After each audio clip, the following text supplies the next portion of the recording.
দেখো অঙ্কটিতে কি বলেছে, এই সংখ্যাগুলির মধ্যে কোন সংখ্যাটি বড়। কি আছে, 2-এর পাওয়ারে হাফ, 3-এর পাওয়ারে 1/3, এইভাবে দেওয়া থাকতে পারে অসংখ্য মান। যে পাওয়ারের দেওয়া যে সংখ্যাগুলো আছে তার এলসিএম নাও।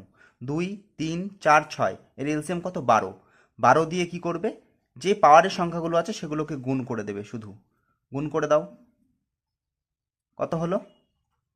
এখানে থাকছে 2 দিয়ে যদি 12 গুণ করি 2^6, 3 দিয়ে যদি 12 করি 3^4, 4 দিয়ে যদি আমি 12কে গুণ করি 4^3, 6 দিয়ে যদি 12কে গুণ করি তাহলে 6-এর স্কোয়ার মানে 6-এর মাথায় 2।